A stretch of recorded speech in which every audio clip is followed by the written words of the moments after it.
So starting with the next topic, land reforms in India. ठीक है, तो कुछ फैक्ट्स देख लो सबसे पहले।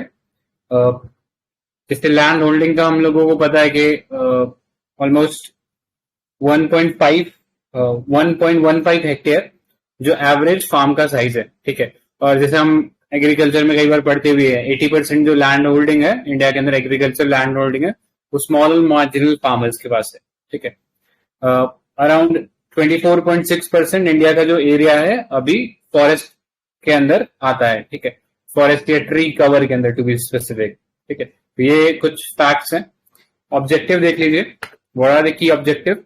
तो पहला है legalise and ease land leasing.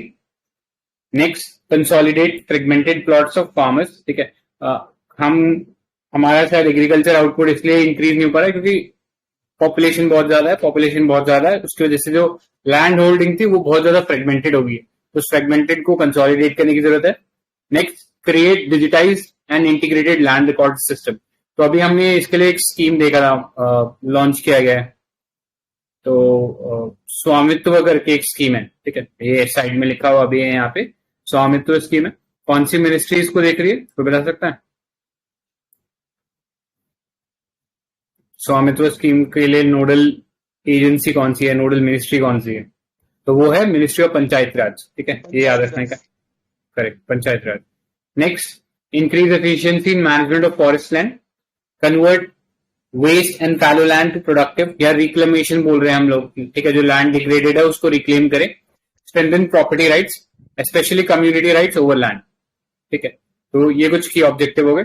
Scheme में देखो तो आपके पास digital India land record modernisation programme है, एंड रिसेंटली स्वामित्व स्कीम इसके अंदर सबसे एक लैंडमार्क स्कीम है। ठीक है, तो ये इसमें याद रखना है। नेक्स्ट, चैलेंजेस की बात कर लेते हैं। तो पहला, restrictive agriculture tenancy rule laws है। ठीक है, जो कई बार हम देखते हैं क्योंकि एग्रीकल्चर स्टेट सब्जेक्ट हो जाता है, तो जो टेनेंसी लॉ अभी चल रहे हैं वो काफी ज्यादा रिस्ट्रिक्टिव है। जैसे अभी फार्म लॉज जब लाए गए थे तो उनमें से कॉर्पोरेट फार्मिंग के लिए भी लॉ था, लेकिन कहीं ना कहीं कई गवर्नमेंट्स या कई स्टेट गवर्नमेंट उस चीज को रिजेक्ट कर रहे थे। ठीक है, बिकॉज वो चाहते थे कि उनके जो एग्जिस्टिंग लॉज हैं वो बने रहे अभी भी।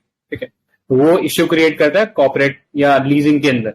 Next, small size land parcel है जो डिसेंट्रलाइज करता है economy of scale. Economy of scale मतलब कि आप छोटी छोटी चीजों को एग्रीगेट कर दिया और फिर लार्ज स्केल पे प्रोडक्शन कर रहे हो, जैसे लार्ज फार्म्स के ऊपर एग्रीकल्चर करना शुरू कर दिया, ये एक इश्यू रहता है। नेक्स्ट, पुअर प्रोडक्टिविटी है, श्रिंकेज हो रहा है फॉरेस्ट लैंड का।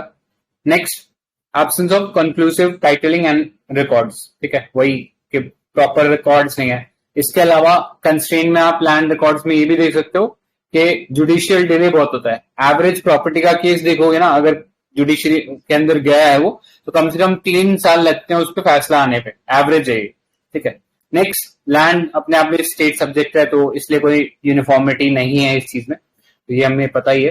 नेक्स्ट, वे फॉरवर्ड क्या होना चाहिए इसमें, तो स्टेट में consider the model land leasing act. ठीक है, तो कल जैसे हमने बात किया था कि जब भी कोई ऐसा स्टेट सब्जेक्ट होता है जहाँ पे स्टेट का एक्सक्लूसिव डोमेन होता है, वहां सेंटर ज्यादा से ज्यादा बस एक मॉडल एक्ट बना सकता है। जैसे मॉडल ईपीएमसी बना दिया, वैसे ही एक model land leasing act centre ने बनाया है, तो स्टेट जो है उसको अडॉप्ट कर सकते हैं। नेक्स्ट, कंसोलिडेट करें स्मॉलर प्लॉट्स को, इसमें कॉपरेटिव्स का आप रोल बता सकते हो कि कॉपरेट इस चीज में हेल्प कर सकते हैं, कॉपरेटिव्स। ठीक है, next, increase efficiency around management of forest land, implementation of FRA, forest right act जो है हमारा। Next, modernisation of land records, तो वो उसके लिए स्वामित्व स्कीम हो ही गया। Then initiating public private partnership for PPP waste land development, and lastly using land as a resource to finance urban development. ठीक है, तो जैसे एसेट मोनिटाइजेशन हो रहा है, स्कीम चल रहा है ना, तो उसी लाइन पे जो एग्जिस्टिंग रिसोर्स है उसको किसी ना किसी रिसोर्स की तरह यूज करें, और फैलो नहीं पड़ा रहना चाहिए। ठीक, तो ये आइडिया था हमारा लैंड रिफॉर्म्स के बारे में। ठीक है, बाकी आप इसमें वो कॉलोनियल लेगेसी भी बोल सकते हो कि बहुत ज्यादा डिस्पैरिटी मिला था, और पोस्ट इंडिपेंडेंस भी हम लैंड रिफॉर्म को प्रॉपरली इंप्लीमेंट नहीं कर पाए थे, तो वो लेगेसी इश्यू अभी भी चले आ रहे हैं। ठीक है, तो ये था इसके अंदर। इस पे किसी को ऐड करना है कुछ? ऑलराइट, नेक्स्ट पे चलते हैं। नेक्स्ट आर्टिकल इज अबाउट, ये नेक्स्ट चैप्टर शुरू हो गया, physical policy and related news. तो पहला, स्टेटस ऑफ गवर्नमेंट फाइनेंस। ठीक है, तो पहले सेंटर का देख लेते हैं एंड देन फिर स्टेट का आगे देखेंगे, ठीक। तो अभी जो फाइनेंशियल ईयर 2022 के लिए जो हमारा फिजिकल डेफिसिट है वो 6.7% है जीडीपी का, एंड हमारा जो debt to GDP ratio it is up to 82.2%, ठीक है।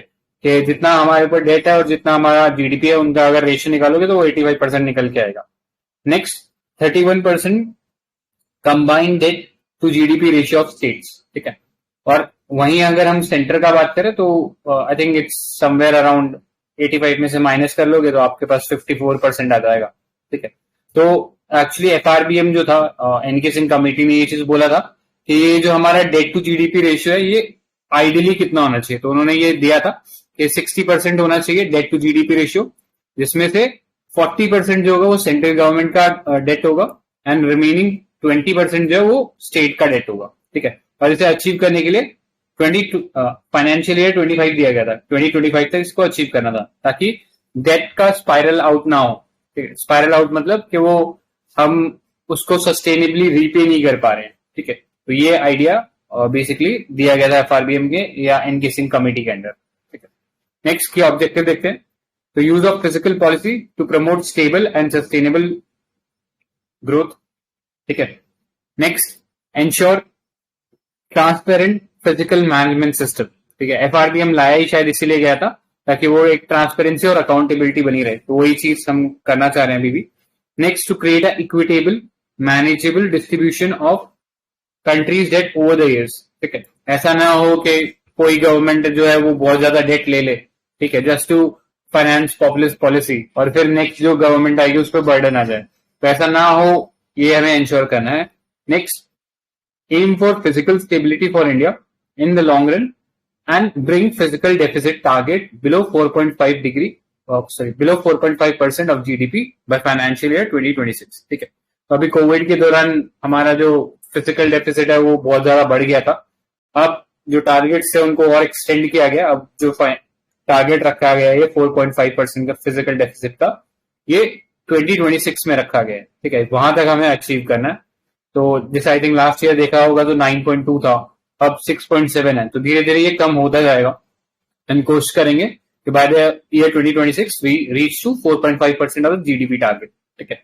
तो फिजिकल डेफिसिट जो है वो थोड़ा बहुत होना ही चाहिए, बिकॉज इससे ये पता लगता है कि गवर्नमेंट एक्स्ट्रा एफर्ट ले रही है इन क्रिएटिंग या इन इनिशिएटिंग डेवलपमेंट, ठीक है। तो उसके लिए वो रहनी चाहिए, लेकिन it should also not go out of hand, मतलब कंट्रोल से बाहर नहीं चला जाना चाहिए। अगर वो कंट्रोल से बाहर चला जाता तो इंडिया की जो सॉवरेन क्रेडिट रेटिंग है वो खराब हो जाएगी। ऑल्दो अभी हमारा जो सॉवरेन डेट है वो ज्यादातर रुपी डोमिनेटेड है, मतलब हम बाहर से पैसा नहीं ले रहे हैं इतना, ठीक है। ज्यादातर अगर आप देखोगे बाहर से जो पैसा लिया गया है वो एक्सटर्नल कमर्शियल बोरोइंग है, यानी हमारे इंडिया के जो प्राइवेट सेक्टर है उसने वो पैसा लिया, ठीक है। लेकिन अगर हमारा फिजिकल डेफिसिट कंट्रोल से बाहर चला जाता तो वो जो एक्सटर्नल कमर्शियल बोरोइंग है उसमें भी दिक्कत हो जाएगी रीपे करने में, हमारी कंपनीज को लोन उठाने में बहुत कॉस्टली पड़ेगा, ठीक है। तो ये सब इश्यूज हो सकते हैं अगर फिजिकल डेफिसिट जरूरत से ज्यादा बाहर चला जाए। It can also result into inflation, बहुत ज्यादा इन्फ्लेशन हो सकता है, कंट्रोल में ही ना है, तो ये कुछ इश्यूज हो सकते हैं जिसको एड्रेस करने की जरूरत है, ठीक है। तो स्कीम क्या क्या है या इनिशिएटिव क्या क्या है, तो एक तो सबसे मेन है एफआरबीएम एक्ट 2003 का, which was later amended in 2019, ठीक है। Next physical responsibility legislation adopted by state, तो एफआरबीएम के साथ साथ स्टेट को भी बोला गया था कि आप भी अडॉप्ट कीजिए। इसके अलावा financial stability and development council है, ठीक है, जिसको हेड कौन करता है, तो इसको हमारे फाइनेंस मिनिस्टर हेड करते हैं, एंड इंपॉर्टेंट जितने भी हमारी इकोनॉमी और फाइनेंस से रिलेटेड जितने भी फंक्शनरीज हैं, चाहे वो फिर आरबीआई के गवर्नर हो गए, सेबी के हो गए, और भी जितने बड़े बड़े इंस्टीट्यूशन है सभी के जो चेयरमैन है वो पार्टिसिपेट करते हैं इसमें। Next is increase ways and means advances for state and union to overcome the pandemic uncertainty till March 31, 22, ठीक है। तो वेज एंड मीन्स एडवांस बताने की जरूरत है नहीं, आरबीआई एक तरीके की फैसिलिटी देता है स्टेट्स और यूनियन को कि टेम्परेली जब भी वो बजट पेश कर रहे हो और बजट में कुछ मिसमैच होता है तो उसको फुलफिल करने के लिए वेज एंड मीन्स एडवांसेस उठा सकते हैं स्टेट और यूनियन, ठीक है। तो ये याद रखना है इसमें। नेक्स्ट चैलेंजेस की बात करें तो हम इम्बैलेंस देखते हैं वर्टिकल इम्बैलेंस देखते हैं, हॉरिजॉन्टल इम्बैलेंस देखते हैं। Vertical imbalance in the sense कि सेंटर और स्टेट के बीच में जो फाइनेंशियल रिसोर्सेज का डिस्ट्रीब्यूशन है वो थोड़ा सा इम्बैलेंस्ड है। And at the same time horizontal level यानी अमंग द स्टेट, तो आप देखोगे वहां पे भी बहुत ज्यादा फाइनेंशियल रिसोर्स का जो डिस्ट्रीब्यूशन है वो इम्बैलेंस्ड है। ठीक है, किसी स्टेट को ज्यादा मिल रहा है, किसी स्टेट को कम मिल रहा है। ठीक है, तो उसमें बहुत सारे अलग अलग रीजंस भी हैं, बट स्टिल हम कह सकते हैं कि कहीं ना कहीं इम्बैलेंस है उसमें। Rising commodity prices, geopolitical tensions, ठीक है, जियोपॉलिटिकल इवेंट जैसे यूक्रेन क्राइसिस हो गया। ठीक है, तो वो भी इम्पैक्ट कर रहा है हमारी कंट्री में इन्फ्लेशन को बढ़ाने में। ठीक है, तो वो कौन से टाइप का इन्फ्लेशन हो गया कि वो कॉस्ट पुश इन्फ्लेशन हो गया। ठीक है, डिमांड तो उतनी रही लेकिन कमोडिटीज की कॉस्ट बढ़ गई। कॉस्ट क्यों बढ़ गई? क्योंकि सप्लाई चेन डिसरप्शन हो गया। बहुत सारे हम इंपॉर्टेंट रिसोर्सेज जैसे ऑयल वगैरह हो गया, तो वो सब जो आ रहा था वो हाई रेट पे आ रहा है। ठीक है, जिसके चलते इन्फ्लेशन बढ़ जाता है, तो सरकार को फिर टैक्सेस कम करने पड़ते हैं सो एज टू इंश्योर कि इन्फ्लेशन ज्यादा ना हो। ठीक है, next, low tax to GDP ratio, limiting the non compliance of FRBM act. मतलब हमारा जीडीपी तो बढ़ रहा है लेकिन उसके करस्पॉन्डिंग टैक्स नहीं बढ़ रहा। मतलब टैक्स जो है वो उतना बाइंड नहीं है। ठीक है, कि जीडीपी बढ़ रहा है लेकिन उतना टैक्स नहीं बढ़ रहा। Next, increase issues of corruption, shadow economy बोल सकते हो, लीकेजेस बोल सकते हो, फ्री राइडर हो गए। Next, decrease state revenue due to pandemic uncertainty. ठीक है, तो कोविड-19 को अभी भी आप बहुत लिबरली यूज कर सकते हो इकोनॉमी के आंसर में, कि इसकी वजह से बहुत सारे इशू अभी भी देखने को मिल रहे हैं। नेक्स्ट, वे फॉरवर्ड क्या होगा? Financing from private investment. ठीक है, जैसे अभी हमने बहुत सारे स्कीम्स लॉन्च किया है, लाइक एक हमारा प्रोग्राम चल रहा है नेशनल इंफ्रास्ट्रक्चर पाइपलाइन का, तो उसमें हम इन्वेस्ट कर रहे हैं कि जो इंफ्रास्ट्रक्चर बनाना है उसमें प्राइवेट पार्टीज का इन्वेस्टमेंट लेके आना है। तो उसमें 39 एंड 22% ये शेयर का डिस्ट्रीब्यूशन है, जिसमें सेंटर, स्टेट और प्राइवेट सेक्टर रिस्पेक्टिवली इन्वॉल्व रहेगा। ठीक है, तो आप उसका एग्जाम्पल लिख सकते हो। Next, compliance with physical deficit and debt level as per FRBM act. ठीक है, उसको कंप्लाई करना, उसमें जो लिमिट दी हुई है, जैसे अभी हमने ऊपर देखा 60% का डेट टू जीडीपी रेशियो रहना चाहिए, 40 उसमें सेंटर होगा, 20 स्टेट्स होंगे। Next, improving public sector efficiency for effective utilisation of financial resources. ठीक है, तो जो एग्जिस्टिंग बजट है उसका इफेक्टिव यूटिलाइजेशन हो, और वो कैसे कर सकते हैं? Outcome based budgeting, improve transparency and accountability. ठीक है, ये करके हम लोग एफिशिएंट यूटिलाइजेशन इंश्योर कर सकते हैं। Next, decentralisation of financial power. ठीक है, हमने देखा कि जहां जहां पे भी जो सिविक बॉडी है या जो लोकल पंचायती या म्युनिसिपैलिटी बॉडीज है, जहां जहां उनको ज्यादा फाइनेंशियल पावर दिए गए थे, वहां पे ओवरऑल डेवलपमेंट भी अच्छा देखने को मिला है। ठीक है, तो वो चीज कर सकते हैं कि डिसेंट्रलाइज कर दो पावर को। Next, appropriate human resource management होना चाहिए। जैसे हम लोकल गवर्नमेंट की बात करें, म्युनिसिपैलिटीज की बात करें, तो उनका जो फाइनेंशियल कंस्ट्रेंट का एक मेजर वजह ये रहता है कि वो कभी इफेक्टिवली टैक्स कलेक्ट नहीं कर पाते। जैसे उनके अंदर हाउस टैक्स कलेक्ट करने का पावर होता है, लेकिन उनके पास अप्रोप्रिएट ह्यूमन रिसोर्स मैनेजमेंट नहीं है उस चीज को सक्सेसफुली एग्जीक्यूट करने के लिए, तो वो एक इश्यू होता है। Next, proactively manage public finances. ठीक है, तो हमारे पास एक सिस्टम भी है, public finance management system, PFMS। ठीक है, जिसके थ्रू हम लोग मॉनिटर करते हैं कि सेंटर ने कितना पैसा ट्रांसफर किया है स्टेट्स को, और स्टेट्स ने उसमें से कितना पैसा यूज कर लिया है। ठीक है, तो इससे क्या होगा कि सेंटर को आइडिया लगेगा कि किस रेट पे या किस हिसाब से आगे पैसा और भेजना चाहिए। ठीक है, कई बार ऐसा होता है कि वो स्कीम के अंदर पैसा ले लेते हैं और फिर यूज ही नहीं करते पूरे साल। तो ये पब्लिक फाइनेंस मैनेजमेंट सिस्टम है, ये एक डिजिटल टूल है जिसके थ्रू सेंटर जो है ट्रैक कर सकता है पूरा का पूरा फाइनेंस जो आउटफ्लो है सेंटर से लेके स्टेट को, और फिर स्टेट से उस स्कीम में कितना पैसा यूज किया गया। ठीक है, वो आप लिख सकते हो। Next, reforming taxation system. ठीक है, हमारा जो टैक्सेशन सिस्टम है उसको रिफॉर्म करने की जरूरत है, जिससे कि अभी जैसे हम बात करें इंडिया के अंदर जो टैक्स पेयर का जो शायद अमाउंट है वो अराउंड 5 करोड़ है। 5 करोड़ है। ठीक है, जबकि पॉपुलेशन हम 132 करोड़ से ऊपर जा चुके हैं। सिर्फ 5 करोड़ लोग टैक्स भर रहे हैं, जिनके दम पर हम लोग वो जो डायरेक्ट टैक्स है वसूल पा रहे हैं। ठीक है, तो शायद टैक्स बेस बढ़ाने की जरूरत है, वो एक चीज हो सकता है। ठीक है, so that was it about status of government finances. इसमें किसी को कुछ ऐड करना है क्या? ठीक है, नेक्स्ट टॉपिक पे चलते हैं, जीडीपी जीवीए गैप। ठीक है, तो अभी हम देख रहे हैं कि जीडीपी और जो जीवीए ग्रॉस वैल्यू एडेड जो हम एक टूल यूज करते हैं, तो उसमें काफी गैप देखने को मिल रहा है। ठीक है, तो डिफरेंस देख लेते हैं पहले ब्रॉडली क्या होता है। तो जीडीपी सबको पता है, वैल्यू या market value of all final goods and services produced with in the country. ठीक है, जो कंट्री की टेरिटरी है उसमें एक गिवन पीरियड में जितना भी सामान या कोई सर्विस प्रोड्यूस की गई वो जीडीपी भी कहलाएगी। जीवीए से डिफरेंस कैसे होता है, that we are calculating the total value of goods and services within the country after deducting the input cost. मतलब इसमें हम लोग कोई टैक्सेस और सब्सिडीज अकाउंट नहीं करते हैं। ठीक है, ये केवल क्या वैल्यू ऐड किया गया किसी चीज में, बस इसका ही एक पैरामीटर होता है। ठीक है, सो कल भी हम लोगों ने डिस्कस किया था जीडीपी कैलकुलेट करने का मेथड क्या होता है, आउटपुट इनकम बेस्ड हो गया, एक्सपेंडिचर हो गया, या वैल्यू एडेड, आउटपुट या वैल्यू एडेड। ठीक है, इन तीन तरीकों से करते हैं हम लोग, एंड मोस्ट प्रोमिनेंटली इसमें हम एक्सपेंडिचर मेथड को यूज करते हैं जीडीपी कैलकुलेट करने के लिए। ग्रॉस वैल्यू एडेड की बात करें तो it is measured by output reach, मतलब वही वैल्यू एडेड तरीके से, and use as a proxy for GDP. ठीक है, तो आप फॉर्मूला देख लो, GDP is equal to GVA plus net taxes on products minus subsidies on products. ये फॉर्मूला आप लगाते हो तो आपके पास जीडीपी निकल के आ जाती है। ठीक है, प्रोवाइडेड कि आपके पास ऑलरेडी जीवीए हो। तो जीडीपी जो है एक इंटरनेशनली एक्सेप्टेड मेजर है to assess the economic growth in a country. ठीक है, तो जनरली यही एक्सेप्टेड नॉर्म चलता है, लेकिन जीवीए का यूज हम कहाँ करते हैं, जब भी हमने सेक्टर स्पेसिफिक इंफॉर्मेशन चाहिए, सपोज एग्रीकल्चर है, इसमें कितना ग्रोथ हुआ, तो हम जीडीपी नहीं कैलकुलेट करते, वहां पे हम जीवीए देखते हैं एग्रीकल्चर सेक्टर का। ठीक है, तो जीवीए सेक्टर स्पेसिफिक इंफॉर्मेशन देता है and from the production side. ठीक है, कि कितना प्रोडक्शन हुआ। जीडीपी जो है वो जनरली कंज्यूमर एंड पे होती है, क्योंकि टैक्सेस वगैरह जो है वो कंज्यूमर भरता है, तो थोड़ा कंज्यूमर एंड पे हो जाता है, लेकिन जीवीए जो है वो प्रोड्यूसर एंड पे है।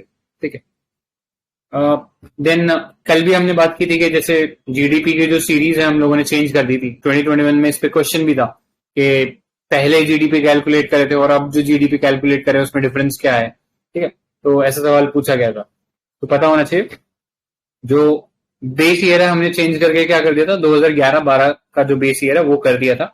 जीवीए जो हम बेसिक प्राइस पे कैलकुलेट कर रहे हैं, और ये यूएन का जो अकाउंटिंग का सिस्टम है वो भी यही जीवीए बेसिक प्राइसेस पे, और जीडीपी जो है वो मार्केट प्राइस पे कैलकुलेट करते हैं। तो उसके लाइन में उसको उसके साथ सिंक्रोनाइज करने के लिए हमने ये जो चेंज है वो किया। और ये निकालता कौन है, जीवीए या जीडीपी, तो ये नेशनल स्टैटिस्टिकल ऑफिस है अंडर मॉस्पी, वो इसको निकालता है। क्वार्टरली और एनुअल एस्टिमेट्स दिए जाते हैं इसके, and this is calculated across sectors. Like यहाँ पे आप इंफोग्राफिक में देख सकते हो, एग्रीकल्चर में हो गया, mining, manufacturing, electricity, trade, transport, hotel, financial services, construction and lastly public administration.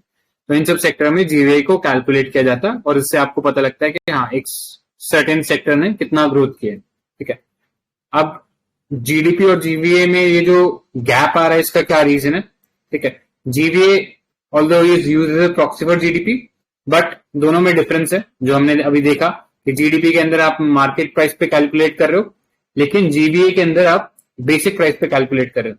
ठीक है, जिसके चलते डिफरेंस देखने को मिल जाता है। जैसे अगर हम बात करें, जनरली हमारे टैक्सेस जो होते हैं वो थोड़े से हायर साइड पे होते हैं, तो जीडीपी यूजुअली हायर देखने को मिलेगा आपको। जहाँ आप ये इंफोग्राफिक में देख सकते हो, यहाँ पे ईयर शायद इनसे मिसप्रिंट हो गया, तो आप देख सकते हो जनरली ये जो ऑरेंज में जीडीपी है यहाँ पे, तो जीडीपी का जो ग्राफ है हर बार ऑलमोस्ट हायर ही रहा है, कुछ कुछ साल में जैसे नीचे रहा है, ये प्रॉब्ली 2021 है।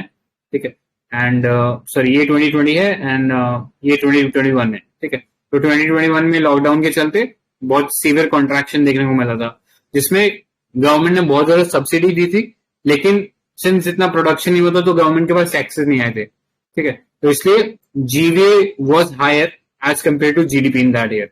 अब फाइनेंशियल ईयर 2022 के अंदर अगेन हम लोग देख रहे हैं कि लॉकडाउन अब खत्म हो चुका है, तो जो हमारा प्रोडक्शन है वो बढ़ गया है, तो ऑटोमेटिकली टैक्सेस बढ़ गए, टैक्सेस बढ़ गए हैं, तो वो जो फॉर्मूला देखा था उसमें जीडीपी बढ़ा हुआ मिलेगा। ठीक है, अगेन बात चल रही है कि शायद फाइनेंशियल ईयर 23 में और ये डिफरेंस देखने को मिलेगा।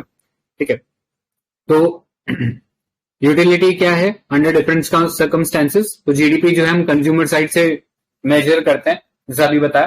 तो जनरली 3 मेथड है, लेकिन उनमें प्रोमिनेंटली हम एक्सपेंडिचर मेथड को यूज करते हैं। तो ये एक्सपेंडिचर का मेथड का फॉर्मूला आपके सामने है। GDP is equal to consumption plus investment plus government spending plus net export minus import. ठीक है, जो भी नेट एक्सपोर्ट इम्पोर्ट से जो भी निकला वो आप मेजर करोगे एज जीडीपी। ठीक है, सो ये हेल्प क्या करता है? जीडीपी हेल्प क्या करता है? एक तो ओवरऑल हेल्थ कैसी चल रही है इकोनॉमी की, इकोनॉमी ग्रो हो रही है कि नहीं हो रही है, या रिसेशन में जा रही है, तो हमें ये जीडीपी डेटा से पता लगता है। Gives a fair idea on standard of living, मतलब ऐसा माना जाता है कि अगर जीडीपी बढ़ रहा है तो लोगों का स्टैंडर्ड ऑफ लिविंग भी बढ़ रहा होगा। ठीक है, although it might not hold true entirely. जैसे हमने कल देखा था कि जीडीपी ग्रोथ हो रहा है, इसका मतलब ये नहीं है कि सभी का इक्वल ग्रोथ हो रहा है। इक्विटेबल ग्रोथ नहीं हो रहा है इंडिया के अंदर। हम देख रहे हैं कि बहुत ज्यादा इनइक्वालिटी बढ़ रही है। ठीक है, next, make cross country analysis. तो वी कैन कंपेयर कि हम चाइना से अपने आप को कंपेयर करते हैं कि हमारा जीडीपी कितना है, चाइना का कितना है, तो वो सब चीजें जीडीपी डेटा से हम कंपेयर कर सकते हैं। नेक्स्ट, लेकिन जो जीडीपी के अलावा जो जीवी इंडिकेटर हम यूज करते हैं वो प्रोड्यूसर साइड से हमें चीजें बताता है, ये सप्लाई साइड से हमें इंफॉर्मेशन देता है कि इकोनॉमी कैसे परफॉर्म कर रही है। ठीक है, तो it gives a real picture on state of economic activity.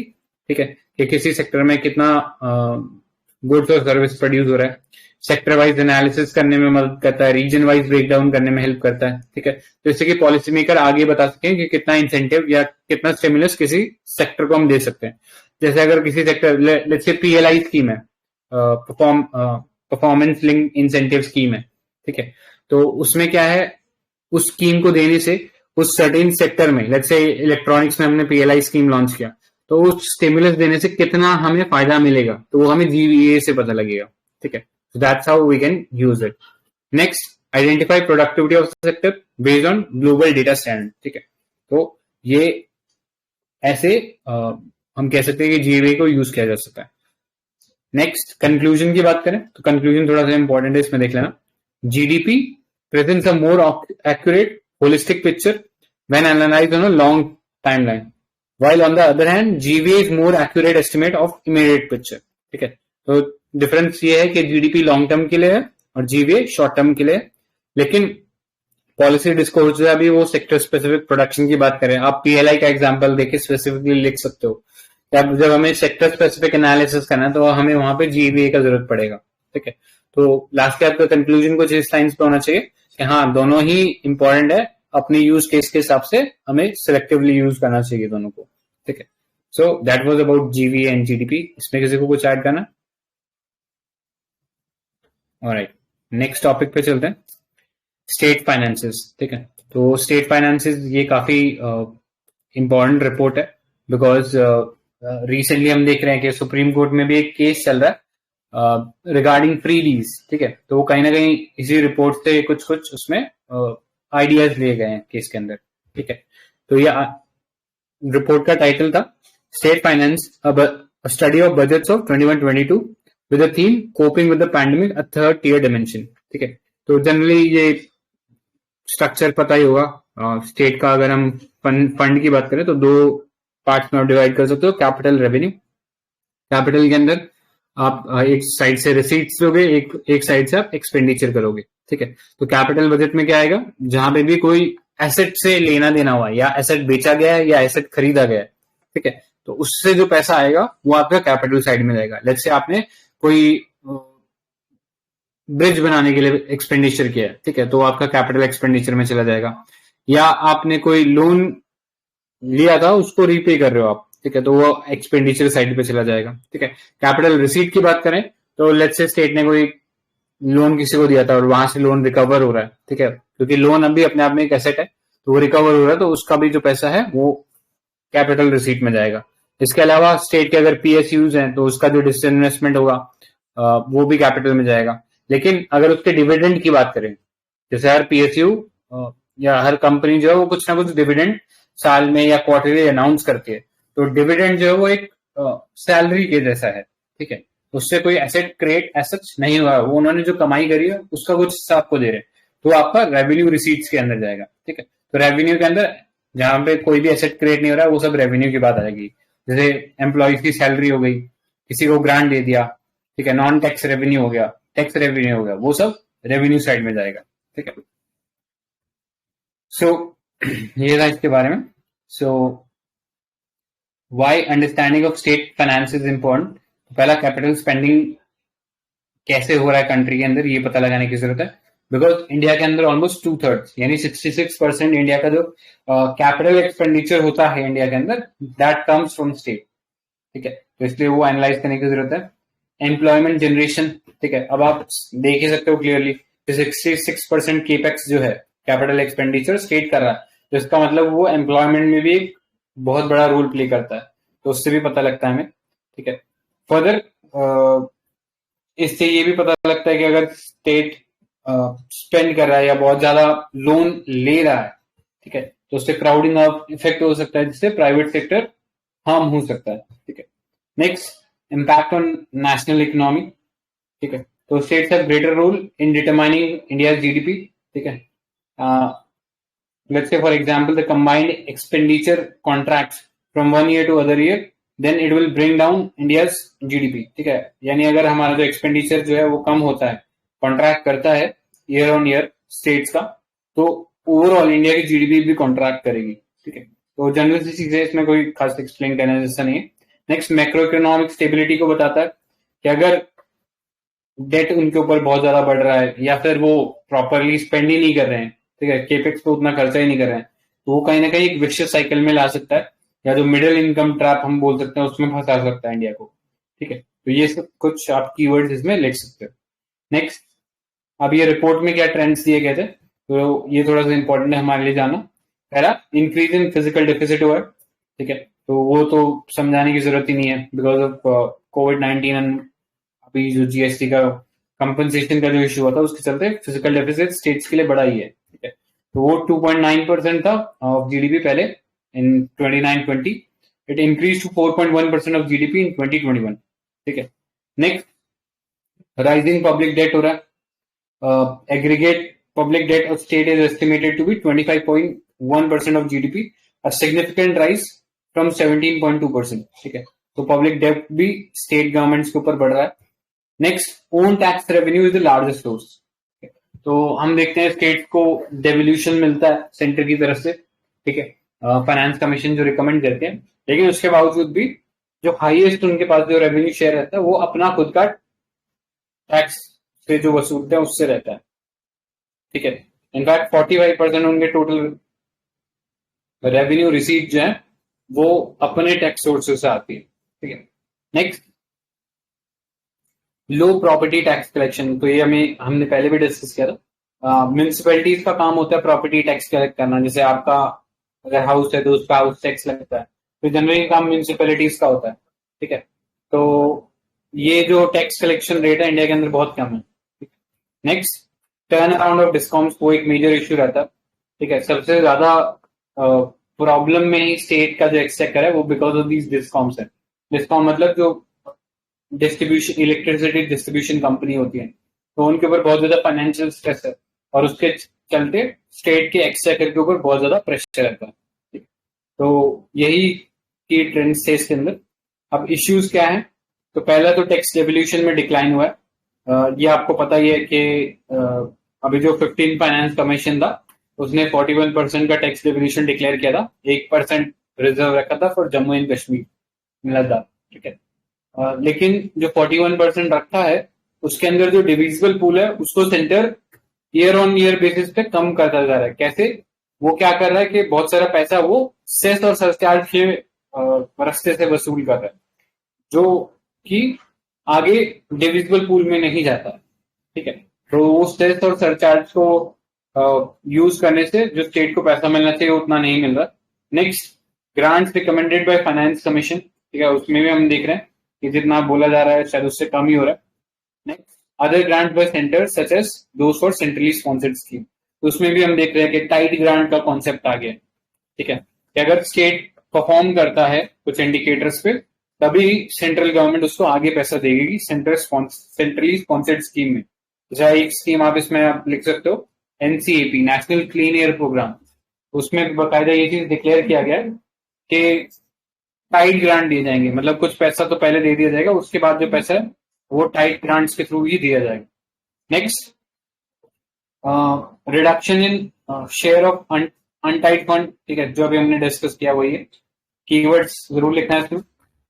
Next, over optimistic revenue estimate, तो ये एक मेगलोमेनिया कह सकते हैं कि बहुत ज्यादा एस्टिमेशन कर जाते हैं कि हमारे पास इतना पैसा आएगा इस साल। तो सेंटर के भी पॉइंट ऑफ व्यू से ले लो तो LIC का जो डिसइन्वेस्टमेंट किया है इन लोगों ने, तो ये एक्सपेक्ट कर रहे थे कि we will do it back in 2021 itself, ठीक है, 2021 में ही करने वाले थे, लेकिन आज 2022 में जाके वो चीज हुआ है, ठीक है। तो वो उसका पहले ही हिसाब जोड़ के बैठ गए थे अपने एस्टिमेट्स के अंदर कि हम इतना पैसा ले आएंगे। तो वही सेम चीज यहाँ पे भी होता है कि ओवर एस्टिमेट कर देते रेवेन्यू एस्टिमेट्स को।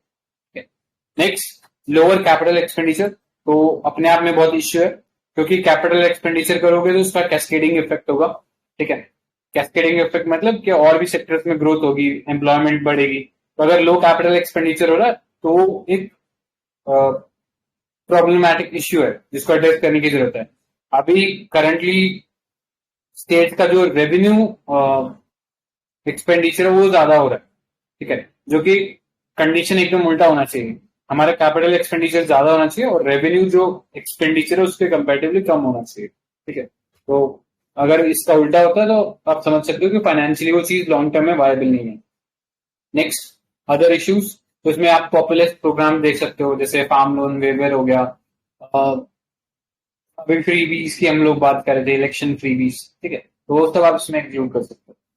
सो ये कुछ इश्यू थे। अपार्ट फ्रॉम दैट, गवर्नमेंट ने, जैसे अभी हमने बात किया, डिस्कॉम सेक्टर को रिवाइव करने के लिए एक उदय स्कीम करके लॉन्च किया था, लेकिन वो उदय स्कीम का भी जो रेस्पॉन्स है वो काफी एंथुजियास्टिक नहीं रहा है, ठीक है। वो जो प्रॉब्लम था डिस्कॉम सेक्टर में अभी भी वैसा ही चल रहा है, तो आप कह सकते हो कि उसका थोड़ा फेलियर हो गया या टैपेड रिस्पॉन्स मिला उसको। नेक्स्ट, कोविड-19 आप लिख सकते हो, जिसकी वजह से इकोनॉमी श्रिंक हुआ, लॉकडाउन लगा, तो वो एक इश्यू था। Apart from that, state are contending with shrinking revenue autonomy and a low tax buoyancy, ठीक है। लो टैक्स बायंसी मतलब taxes are rising at lower proportion than equivalent growth in GDP, ठीक है। जीडीपी बढ़ रहा है but tax नहीं बढ़ रहा उस हिसाब से, ठीक है। सो ये कुछ इश्यूज हाईलाइट किए हैं इस रिपोर्ट के अंदर। अपार्ट फ्रॉम दैट, कोविड के टाइम पे सेंटर ने बहुत सारे फाइनेंशियल सपोर्ट दिए थे, ठीक है, स्टेट्स को। जैसे आपको पता होगा जो हमारा FRBM एक्ट है उसके अंदर पहले लिमिट करना था इनको फिजिकल डेफिसिट को 3% तक, ठीक है, 3% of the gross state domestic product, उसका लिमिट बढ़ा के 5% कर दिया गया, ठीक है। लेकिन ये 5% फ्रीली अवेलेबल नहीं था, इसमें से केवल 1% फ्रीली अवेलेबल था कि आप उतना और फिजिकल डेफिसिट बढ़ा सकते हो 1% तो, लेकिन बाकी जो 1% है उसके लिए कुछ रिफॉर्म्स आपको करने थे, ठीक है। तो रिफॉर्म्स किस किस एरिया में करने थे, उसमें बराबर 0.25% का शेयर बांटा गया था, जैसे one nation one ration card, दूसरा हो गया ईज ऑफ डूइंग बिजनेस, तीसरा हो गया अर्बन लोकल बॉडीज, एंड चौथा हो गया पावर डिस्ट्रीब्यूशन या डिस्कॉम्स। अगर आप इन चारों सेक्टर्स में रिफॉर्म करते हो तो चारों का 0.25 ऐड करके आपको 1% का और फिजिकल डेफिसिट उठाने का पावर मिलता, ठीक है। सो ये कुछ इंसेंटिव दिए थे। इसके अलावा स्पेशल इंसेंटिव के तौर पे एक जीरो इंटरेस्ट के ऊपर लोन दिए गए थे स्टेट्स को, जो कि स्टेट को 50 साल के पीरियड में रिपे करने हैं। तो ये कुछ प्रोग्राम्स थे जो सेंटर ने लॉन्च किए थे to support state finance. Next, अब वे अहेड क्या होना चाहिए, तो पहला ओवरऑल करने की जरूरत है FRBM एक्ट को। तो 15 फाइनेंस कमीशन ने अपनी रिपोर्ट में रिकॉग्नाइज किया था कि FRBM एक्ट को रीऑर्गेनाइज करने की जरूरत है, ठीक है, to achieve debt sustainability.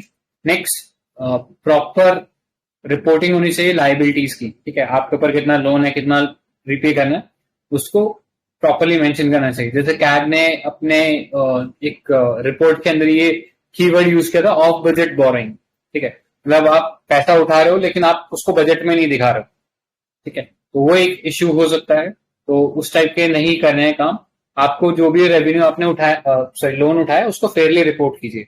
Next, physical policy should act as a stabilising tool, ठीक है, ताकि जब भी लेट्स से इकोनॉमी अगर रिसेशन में जा रही है तो हमें फिजिकल डेफिसिट बढ़ाने की जरूरत है, ठीक है, फिजिकल स्पेंडिंग बढ़ाने की जरूरत है। तो जैसा भी इकोनॉमी चल रहा हो उसके एंटी साइक्लिक होनी चाहिए हमेशा फिजिकल पॉलिसी, यानी अगर इकोनॉमी बूमिंग में है तो फिजिकल डेफिसिट जो है उसको कम करने की जरूरत है, ठीक है, तो ऐसा होना चाहिए।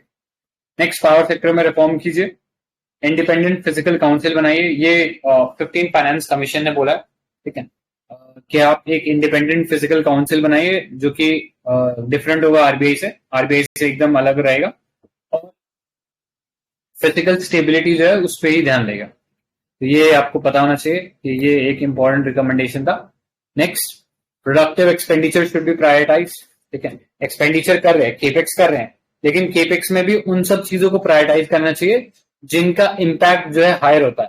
जैसे आप इसमें सोशल सिक्योरिटी इंफ्रास्ट्रक्चर हो गए, जैसे लेट्स से ड्रिंकिंग वाटर हो गया, रोड्स हो गया या एजुकेशन हो गया, इन सब में करोगे तो इनके मल्टीप्लायर इफेक्ट कई गुना होंगे, ठीक है, तो उन सब सेक्टर्स में पैसा इन्वेस्ट करने की जरूरत है।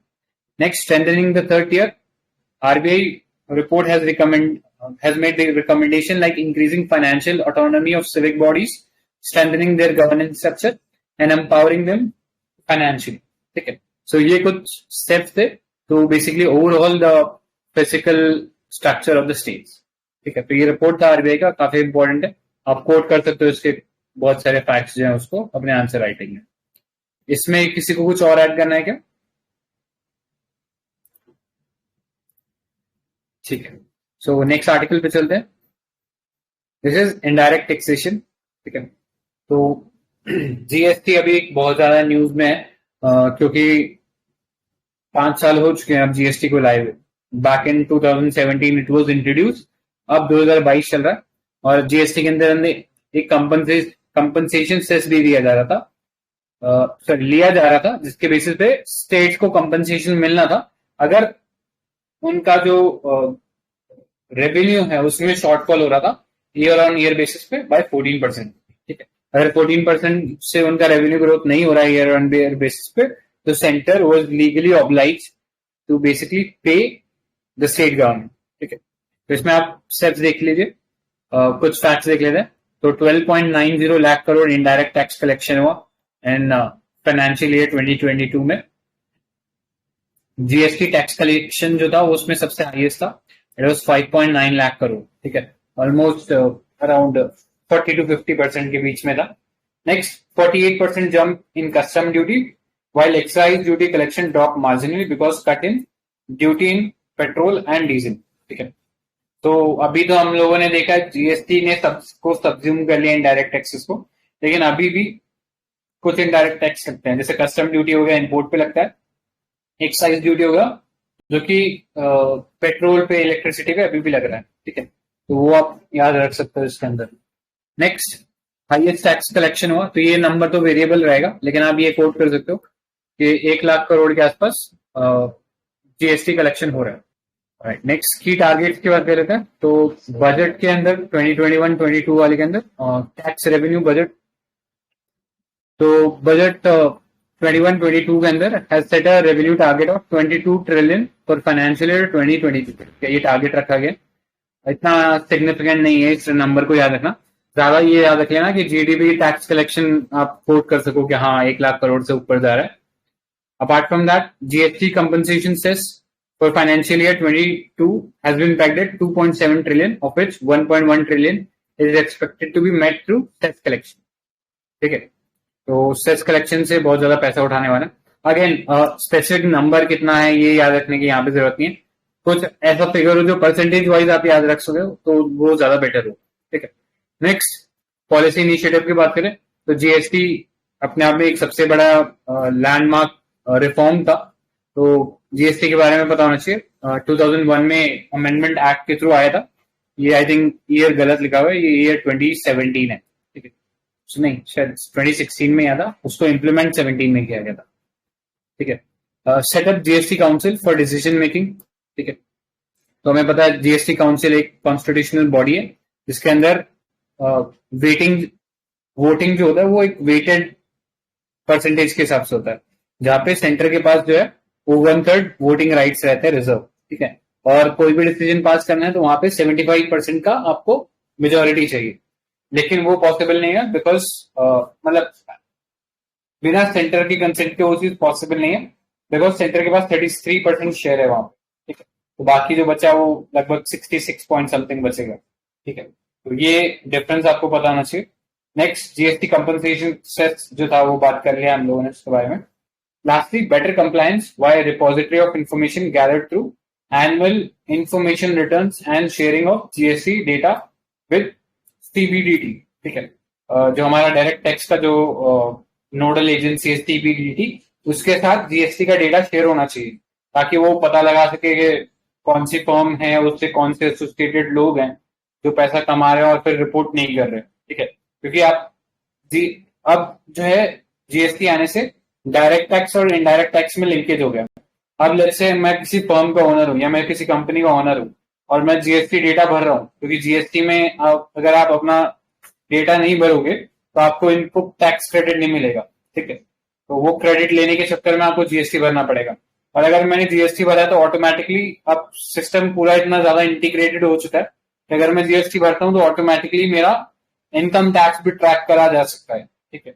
और अगर मैं इनकम टैक्स अपना प्रॉपरली फाइल नहीं कर रहा हूं तो फिर पता लग जाएगा नोडल जो भी एजेंसीज है उनको, ठीक है। Next, way forward. तो परसिस्टेंट इकोनॉमिक स्लो डाउन, ठीक है, वो एक इश्यू है जिसके चलते शायद इनडायरेक्ट टैक्स कलेक्शन उतना नहीं हो पा रहा जितना होना चाहिए था। तो उसमें आप ग्लोबल इकोनॉमिक स्लो डाउन के अलावा Ukraine crisis, geo political tension लिख सकते हो। सेंटर और स्टेट के ऊपर देख सकते हैं टसल हो रहा है ओवर जीएसटी, ठीक है। जीएसटी में कंपनसेशन पेमेंट के ऊपर या जो जीएसटी पेमेंट है उसके ऊपर ही इश्यूज हो रहे हैं। Next is issue of unequal representation to state. तो हमने देखा कि वेटेड वोटिंग है जिसमें सेंटर के पास ज्यादा वेटेज है, तो वो एक इश्यू है कि कोऑपरेटिव फेडरलिज्म की तरफ हमें चलना चाहिए। तो ये एसिमेट्रिकल कोऑपरेटिव फेडरलिज्म हो रहा है, ठीक है, या एसिमेट्रिकल फेडरलिज्म हो रहा है। Next, certain goods are still out of purview of GST, जैसे कि पेट्रोलियम हो गया, अल्कोहल हो गया, एविएशन टर्बाइन फ्यूल हो गया, ये सब जीएसटी के परव्यू से बाहर है, तो इनको लाने की जरूरत है। एक चीज बस ये याद रखना, जब हम कहते हैं जीएसटी के परव्यू से बाहर है तो उसके ऊपर जीएसटी नहीं लग रहा है। लेकिन अगर हम कह रहे हैं कि 0% जीएसटी है तो जीएसटी के अंडर ही है, लेकिन उस पर एज पर जीएसटी लग नहीं रहा है, ठीक है। लेकिन वो जीएसटी के सिस्टम में आता है, यानी कभी भी जीएसटी काउंसिल जो है वो डिसाइड करके उसको रेट बढ़ा सकते हैं उसके ऊपर, ठीक।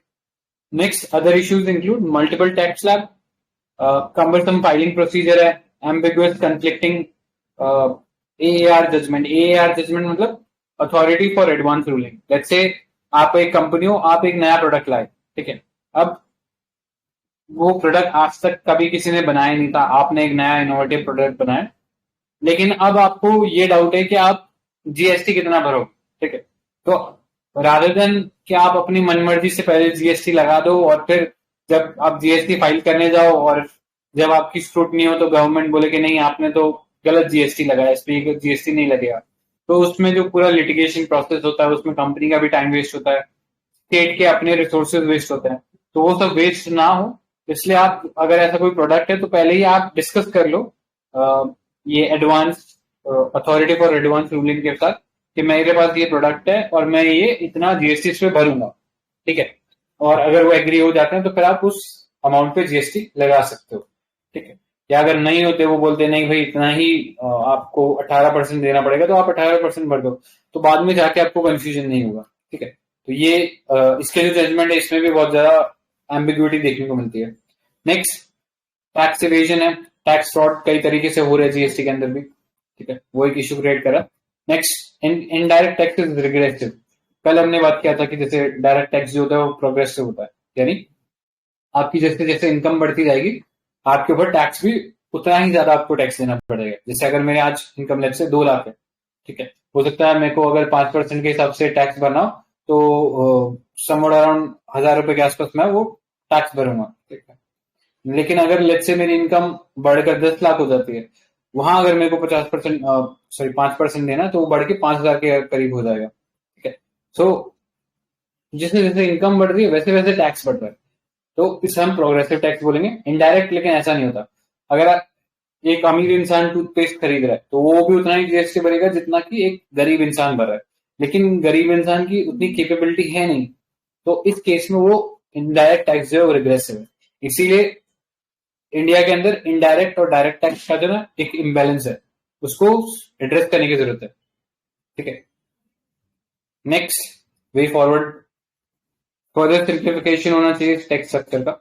जैसे जीएसटी जब लाया गया था तब ये बोला गया था वन नेशन वन टैक्स, ठीक है, लेकिन अब ये आ गया तब हम देख रहे हैं ये वन नेशन वन टैक्स है लेकिन मैनी स्लैब्स है। ठीक है, तो बहुत सारे अलग अलग स्लैब है, 0% है, 5% है, 18 है, 28 है। ठीक है, ये थोड़ा इसको रैशनलाइज करने की जरूरत है। दूसरा, पेपर वर्क इसमें बहुत ज्यादा है, अलग अलग फॉर्म भरने पड़ते हैं आपको। ठीक है, मंथली भरना पड़ता है, क्वार्टरली भरना पड़ता है। ठीक है, तो वो एक इश्यू क्रिएट करता है। नेक्स्ट, ऑप्टिमाइजिंग डिजिटल रिसोर्स, ताकि काफी सारा जो डेटा वो ऑटोमेटिकली पॉपुलेट हो जाए। पॉपुलेट मतलब कि जब भी आप टैक्स फाइल करने जाओ तो ऑटोमेटिकली आपका डेटा पहले से ही वहां पे प्रेजेंट हो, आपको बस एक स्क्रूटिनाइज करना है कि हाँ ये चीज करेक्ट है कि नहीं है, और बस आप यस करो और काम हो जाए। ऐसा होना चाहिए हमारा टैक्स जो फाइलिंग का जो रिजीम है, ऐसा होना चाहिए। ठीक है, नेक्स्ट, रोबस्ट कंप्लायंस होना चाहिए। हम इंफॉर्मेशन कम्युनिकेशन टेक्नोलॉजी को लेवरेज कर सकते हैं या न्यू इमर्जिंग टेक्नोलॉजी को लेवरेज कर सकते हैं, एक बिग डेटा या डेटा माइनिंग, जिसके थ्रू हम पता लगा सकते हैं कि कोई टैक्स फ्रॉड कैसे कर रहा है। ठीक है, ये आप कर सकते हो। नेक्स्ट, जो जीएसटी काउंसिल में रिफॉर्म कर सकते हो, वहां पे कंसेंसस बेस्ड डिसीजन होनी चाहिए, सेंटर का डिक्टेट नहीं चलना चाहिए वहां पे। ठीक है, तो ये थे कुछ steps with regards to indirect taxation. इसमें किसी को कुछ ऐड करना है? ऑलराइट, नेक्स्ट पे चलते हैं। सो नेक्स्ट है डायरेक्ट टैक्सेशन। ठीक है, अगेन एक इंपॉर्टेंट है पार्ट है। सो 11.7% टैक्स टू जीडीपी रेशियो रहा फाइनेंशियल ईयर 2022 के अंदर। ठीक है, और इसके अंदर अगर आप बाइफरकेट करोगे इसको फर्दर डायरेक्ट और इनडायरेक्ट में, तो 6.1% डायरेक्ट टैक्स से आएगा और इनडायरेक्ट टैक्स है 5.6%। तो इससे आपको पता लग रहा है कि ज्यादातर जो शेयर है हमारा टैक्सेशन का वो हमारे पास डायरेक्ट टैक्स के थ्रू आ रहा है। ठीक है, डायरेक्ट टैक्स में आपके पास इनकम टैक्स हो गया, कॉर्पोरेट टैक्स हो गया, तो ये कुछ एग्जांपल हो गए डायरेक्ट टैक्सेस के। Next, record 14.09 lakh crore direct tax हमारे पास कलेक्शन हुआ, जो कि पिछले ईयर से ऑलमोस्ट 50% का जंप है। ठीक है, ये हमारे लिए अच्छी बात है। Apart from that, corporate and personal income tax वो मेन कंट्रीब्यूटर है, वही हमने डिस्कस किया। इसके अलावा हमारे जो कंट्री में जो टैक्स पेयर है उनका भी रेट बढ़ गया है। ठीक है, अभी more than 7.14 crore income tax return were file. ठीक है, तो ये याद रख लेना कि जैसे टैक्स पेयर की बात करें तो 5 करोड़ हो गया। आई थिंक ये प्रॉब्ली शायद कॉर्पोरेट को जोड़ के 7.4 करोड़ है, तो आप ये वाला फैक्ट इसमें कोट कर सकते हो। ठीक है, कि इनकम टैक्स का डेटा था ऐसा बोल के। नेक्स्ट, बजट के अंदर क्या रोल है इतना आई डोंट थिंक इम्पोर्टेंट है, टारगेट्स जो है, बट एक बार देख लेते हैं। तो बजट 22-23 में हमारा टैक्स रेवेन्यू जो टारगेट है वो 19.34 बिलियन रखा गया, सॉरी ट्रिलियन रखा गया। Next, centre has projected corporate tax standard 7.2 lakh crore. ठीक है, and personal income tax at 7 lakh crore. ठीक है, यानी जो शेयर होगा कॉर्पोरेट टैक्स का ज्यादा होगा एज कम्पेयर टू पर्सनल या पर्सनल इनकम टैक्स से। ठीक है, ये पता होना चाहिए। अब क्या क्या पॉलिसी या इनिशिएटिव लाइन में ले गए, तो पहला टैक्स पेयर चार्टर बनाया गया है। चार्टर आप सिटीजन चार्टर जैसे हम पढ़ते हैं ना, कौन से सेक्शन में पढ़ते हैं, तो GS2 के अंदर हम लोग पढ़ते हैं सिटीजन चार्टर को, GS4 में भी शायद थोड़ा सा पढ़ते हैं उसके बारे में। तो अभी इनकम टैक्स पेयर के लिए चार्टर बनाया गया है। ठीक है, इनकम टैक्स अथॉरिटी द्वारा। नेक्स्ट, फेसलेस असेसमेंट कर दिया गया है ताकि किसी तरह का जो करप्शन है उसको खत्म किया जा सके। ठीक है, कि आप फेसलेस रहोगे तो आपका जो पर्सनल डिटेल है कोई एक्सेस नहीं कर सकता। Next, taxation and other laws act 2020, तो उसमें भी रिफॉर्म किया गया, तो अमेंड किया गया है टैक्स इनकम टैक्स एक्ट को to include virtual digital asset. ठीक है, वर्चुअल डिजिटल एसेट मतलब जो क्रिप्टो करेंसी या NFTs के थ्रू आप जो पैसा उठाओगे उसको भी टैक्स करने की बात की है। Next, authority for advance ruling जो हमने अभी पहले देखी थी वही है कि अगर आप कंफ्यूजन है कि मेरे को कितना टैक्स भरना चाहिए, तो पहले आप इस अथॉरिटी के पास आके डिस्कस कर लो कि हाँ ये मेरे को ऐसा लग रहा है कि मैं इतना टैक्स भरना चाहिए, तो मैं इतना भरूं कि नहीं भरूं। तो अगर उनका कॉन्फिडेंस होता है तो आप फिर उतना टैक्स भर सकते हो। Apart from that, double taxation avoidance agreement and tax information exchange agreement हुए हैं, जिसके चलते हम कह सकते हैं कि कंट्री में जो टैक्सेशन का जो सिस्टम है वो थोड़ा सीमलेस बनाने की कोशिश की है। हाउएवर अभी भी बहुत रिफॉर्म लाने की जरूरत है। जैसे जीएसटी के लाइंस पे शायद हम कह सकते हैं कि डायरेक्ट टैक्स में भी रिफॉर्म लाने की जरूरत है। अभी डायरेक्ट टैक्स शायद उस लेवल पे आया नहीं है। नेक्स्ट, कंस्ट्रेंट की बात करते हैं, चैलेंजेस क्या है। तो डिस्पाइट हमारा जो जीडीपी है वो बढ़ रहा है, लेकिन जो टैक्स टू जीडीपी कलेक्शन है इट इज मच लोअर। अगर आप उसको कंपेयर करोगे विद ओईसीडी कंट्रीज तो हम बहुत पीछे हैं, ठीक है। Next, issues of tax evasion है, करप्शन है, हाई एग्जाम्पशन लिमिट है, ठीक है, और डिडक्शन है, डबल टैक्सेशन ऑफ डिविडेंड है। कई बार कंपनीज क्या होती है, कंपनीज जब डिविडेंड इश्यू करते हैं तो अपने साइड पे भी पैसा काट लेती है, और जिसको दे रही होती है डिविडेंड या जो शेयर होल्डर को डिविडेंड दे रही होती है उसके साइड से भी पैसा काट लेती है। तो वो भी अपने आप में एक इश्यू क्रिएट करता है। Next, MNC setting up offices in low jurisdiction area, ठीक है। तो राउंड ट्रिपिंग का जो कॉन्सेप्ट है कि वो क्योंकि डबल टैक्सेशन अवॉइडेंस के अंदर आप एक ही जगह टैक्स भरोगे, ठीक है। तो क्या करते हैं, काम ज्यादातर इंडिया में कर लेते हैं, लेकिन पैसा हो सकता है वो किसी टैक्स हेवन में जाके भरे, टैक्स हेवन, और फिर डबल टैक्सेशन अवॉइडेंस के अंदर बच जाए। Next, lack of global consensus over tax rate. अभी ऑल्दो हम देखा है कि ग्लोबल मिनिमम टैक्स की हम बात कर रहे हैं, ठीक है, बट वो जब आएगा तब आएगा। अभी के लिए ये याद रखो कि अभी तक ऐसा कुछ सिस्टम अभी प्लेस में नहीं है। Lastly, issues surrounding digital taxation. तो हमने जैसे इक्वलाइजेशन लेवी लगाई है, तो उसके चलते कंट्रीज के अंदर बहुत ज्यादा इसके अगेंस्ट हम देख रहे हैं कि प्रेशर आ रहा है। जैसे यूएस की तरफ से प्रेशर आ रहा है इंडिया के ऊपर कि वो इक्वलाइजेशन है, लेवी हटाए, ठीक है। तो वो कुछ इश्यूज है। Next, way forward. तो पहला, जीएसटी के लाइंस पे कुछ रिफॉर्म करो। दूसरा, बेस को वाइडन करो। नेक्स्ट, हम एक्सप्लोर कर सकते हैं, अभी करंटली हम इनकम टैक्स की बात करें तो एग्रीकल्चर इनकम के ऊपर टैक्सेशन एग्जेम्प्टेड होता है। एग्रीकल्चर से अगर आप पैसा कमा रहे हो तो उस पर कोई टैक्स भरने की जरूरत नहीं है, तो उसको टैक्सेशन के अंडर ला सकते हैं।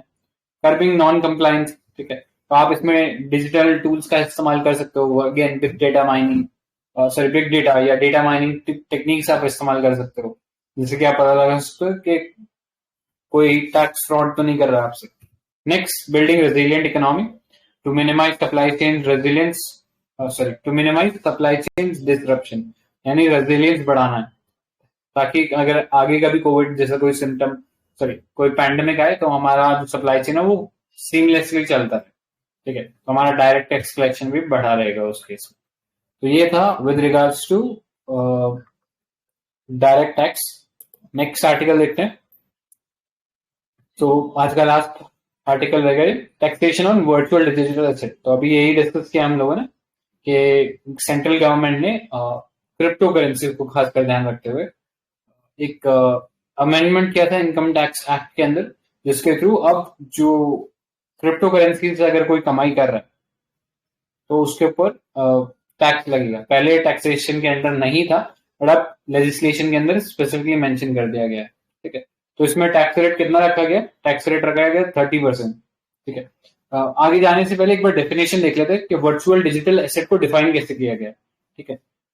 कई बार हमारे लॉज भी एम्बिगुअस, इतने एम्बिगुअस होते हैं कि उसमें से लोग लूप होल्स निकाल के बच जाते हैं, ठीक है। तो उस लूप होल को प्लग करने के लिए गवर्नमेंट ने एक बहुत कॉम्प्रिहेंसिव डेफिनेशन बनाया कि ये वर्चुअल डिजिटल एसेट होगा क्या, ठीक है।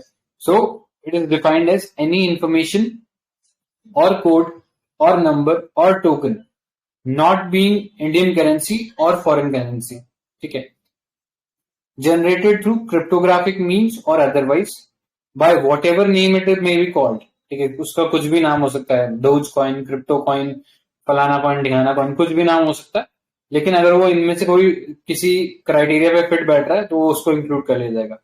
Providing a digital representation of value exchange with और without consideration with the promise और representation of having an inherent value, ठीक है, कि उसका कुछ अपने आप में एक वैल्यू होगा, functions as a store of value or a unit of account, including its use in financial transaction or investment, but not limited to investment scheme, ठीक है। तो थोड़ा लॉ बेस्ड डेफिनेशन है, क्योंकि लॉ में आपको बहुत एक्सप्लिसिटली मेंशन करना पड़ता है, क्योंकि अगर आप हल्का सा भी रूम दे दो लॉ के अंदर तो people can take advantage of it. तो इसलिए लीगल डेफिनेशन इस टाइप के होता है। तो इससे घबराने की जरूरत नहीं है, आप अपना कुछ शॉर्ट डेफिनेशन बना सकते हो कि ऐसा कुछ भी मीडियम जो क्रिप्टोग्राफिक मीन से या और किसी तरीके से बनाया गया है और जिसका एक डिजिटली वैल्यू है, ठीक है, या आप उसको कुछ एक्सचेंज कर सकते हो, ठीक है, फंजिबल जैसे बोलते हैं, तो फंजिबल है, ठीक है, तो उसको हम बोल सकते हैं। Apart from that non fungible token को भी इसमें इंक्लूड कर लिया गया। जो एनएफटी आजकल काफी पॉपुलर चल रहा है, ठीक है, तो एनएफटी को भी इसमें इंक्लूड कर लिया गया। और सेंट्रल गवर्नमेंट ने ये भी रूम रखा है, क्या हो सकता है आगे चल के कोई नया इनोवेशन आ जाए या कोई नया टेक्नोलॉजी आ जाए तो हम लोग उसको भी गैजेट के माध्यम से इस लिस्ट में इंक्लूड करा सकते हैं, ठीक है। दूसरा इसमें चेंज ये किया गया है कि जनरली आप कभी इन्वेस्टमेंट करते हो, ठीक है, तो इन्वेस्टमेंट में जरूरी नहीं है आपको प्रॉफिट हो, आपको लॉस भी हो सकता है, ठीक है। तो गवर्नमेंट या आप जब इनकम टैक्स भरते हो तो आपके पास ये प्रावधान रहता है कि लेट्स से इस साल मेरे को 20,000 रुपए का नुकसान हुआ, ठीक है, तो मैं मेरा जो लॉस है वो आगे कैरी फॉरवर्ड कर सकता हूँ। और लेट्स से अगले साल मेरे को 40,000 का प्रॉफिट हुआ है, तो अब मैं प्रॉफिट पूरे 40,000 रुपए नहीं भरूंगा, मैं प्रॉफिट जो है 20,000 पे भरूंगा, क्योंकि मैं पिछले साल का जो लॉस है उसको कैरी फॉरवर्ड करूंगा इस साल, ठीक है। तो इसको बोलते हैं ऑफसेट करना, ऑफसेट, ठीक है। क्या आप अपने लॉस को ऑफसेट कर सकते हो with the profit next year. लेकिन अगर आप डिजिटल एसेट्स के अंदर डील कर रहे हो, क्रिप्टो करेंसीज में आप अगर डील कर रहे हो तो आप ये चीज नहीं कर सकते। आपको अगर लॉस हुआ कोई बात नहीं, आप उस लॉस को ऑफसेट नहीं कर सकते हो, ठीक है। ये एक तरीका है गवर्नमेंट का पनिश करने का लोगों को जो कि डिजिटल करेंसीज में पार्टिसिपेट कर रहे हैं, ठीक है, ताकि वो डिसइंसेंटिवाइज हो और वो क्रिप्टो करेंसी में इन्वेस्ट ना करें, ठीक है। और गवर्नमेंट क्यों नहीं चाहती है क्रिप्टो करेंसी में इन्वेस्ट करवाना, बिकॉज क्रिप्टो करेंसी में इन्वेस्ट करने से डॉलराइजेशन ऑफ इकोनॉमी होता है, ठीक है, रुपये की वैल्यू घटेगी, डॉलर अप्रिशिएट होगा, ठीक है, तो वो एक इशू क्रिएट कर सकता है हमारी नेशनल सॉवरेनिटी के लिए, ठीक है। तो ये कुछ इश्यूज थे इसके बारे में, बाकी ऐसे डेप्थ में जाने की जरूरत नहीं है। बेनिफिट क्या होगा इस टैक्सेशन फ्रेमवर्क से, तो पहला एक डायनेमिक डेफिनेशन दी है, ठीक है, गवर्नमेंट कभी भी किसी नोटिफिकेशन के थ्रू किसी और नई टेक्नोलॉजी को इसमें इंक्लूड कर सकती है, ठीक है, तो बहुत फ्लेक्सिबल है। बहुत स्ट्रिंजेंट टैक्सेशन है, स्ट्रिंजेंट टैक्सेशन मतलब एक तो रेट बहुत हाई रखा गया है, दूसरा ऑफसेट नहीं कर सकते अपनी लॉसेस को, तो वो रखा इसीलिए गया है ताकि लोग डिसुएड हो from investing in such high volatile virtual assets. Next, regularisation of digital asset, ठीक है, अगर आप किसी चीज को बैन करते हो तो फिर उसमें हम देखते हैं कि ब्लैक मार्केटिंग होने लगती है। जैसे बैन ऑन लिकर ही देख लो, जहां पे लिकर बैन होती है तो वहां पे फिर इलीगल और कई मीन्स निकलाते हैं, तो उनसे बेटर है कि रेगुलराइज करो। फिर टैक्सेशन लगा के गवर्नमेंट ने रेगुलराइज कर दिया।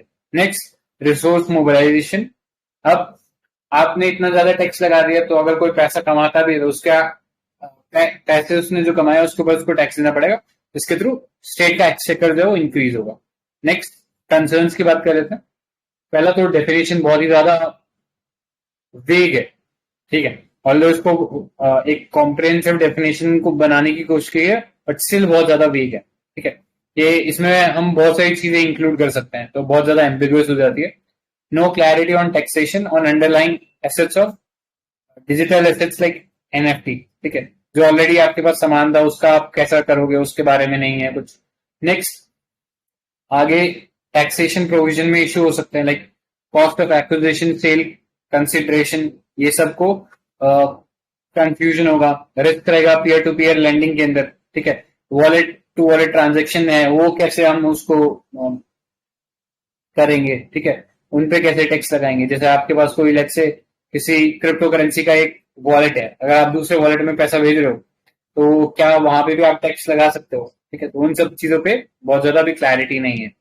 नेक्स्ट, अगर कोई लेट्स से आपको कोई सर्विस प्रोवाइड करे, लेट्स से कोई कंपनी आपको सर्विस प्रोवाइड करिए क्रिप्टो करेंसी बेचने में खरीदने में, अब उस पर जीएसटी लगेगा कि नहीं लगेगा तो उस पर भी कोई क्लैरिटी नहीं है। नेक्स्ट, मनी लॉन्ड्रिंग और टेरर फाइनेंसिंग के लिए बहुत ज्यादा यूज होते हैं क्रिप्टो करेंसी, ठीक है, तो गवर्नमेंट ने इस चीज को रेगुलराइज करा तो हो सकता है कि ये मनी लॉन्ड्रिंग और इसको बढ़ावा दे। नेक्स्ट, क्योंकि पूरी तरीके से डिजिटल है, तो इससे फ्रॉड करना, डिजिटल फ्रॉड करना, ये भी काफी ज्यादा आसान हो जाएगा. Lastly, it may increase the problems of RBI. ठीक है, आरबीआई के जो प्रॉब्लम्स है उनको बढ़ा देगा, जो कंप्लायंस है या जो मॉनिटरिंग है उसको डिमिनिश कर देगा. ठीक है. नेक्स्ट, वे फॉरवर्ड में बात करें तो finalisation of legal status of crypto asset. ठीक है, अभी सिर्फ रेगुलराइज करा है. लीगल स्टेटस पे इंडिया का स्टैंड क्या है वो बहुत ज्यादा एम्बिगुअस है. एक बार उन्होंने बैन कर दिया था, फिर सुप्रीम कोर्ट ने बैन हटा दिया, अब वो रेगुलराइज करना चाह रहे हैं. लेकिन एक्चुअली में उनका लॉन्ग टर्म स्टैंड पॉइंट क्या है क्रिप्टो करेंसीज के रिस्पेक्ट में, ये भी क्लियर नहीं है. ठीक है, जिसके चलते हम देख रहे हैं स्टार्टअप्स को बहुत दिक्कत हो रही है. नेक्स्ट, स्ट्रॉन्ग कोऑर्डिनेशन और स्ट्रॉन्ग विजिल बढ़ाने की जरूरत है. ठीक है, ताकि मनी लॉन्ड्रिंग और ऐसे टेरर फाइनेंसिंग में इसका इस्तेमाल ना हो. Next, launch of CBDC. CBDC क्या है? Central bank digital currency. अपना खुद का डिजिटल करेंसी लॉन्च कर दो ताकि लोगों को बिटकॉइन में इन्वेस्ट करने की जरूरत ही ना पड़े. Next, create awareness among the people.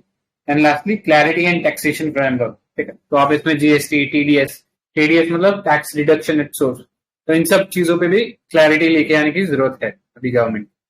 तो this was regarding the taxation on virtual digital asset. तो आज के लिए इतना ही था. अभी तक जो पढ़ा उसमें किसी को कुछ ऐड करना है क्या? जो वर्चुअल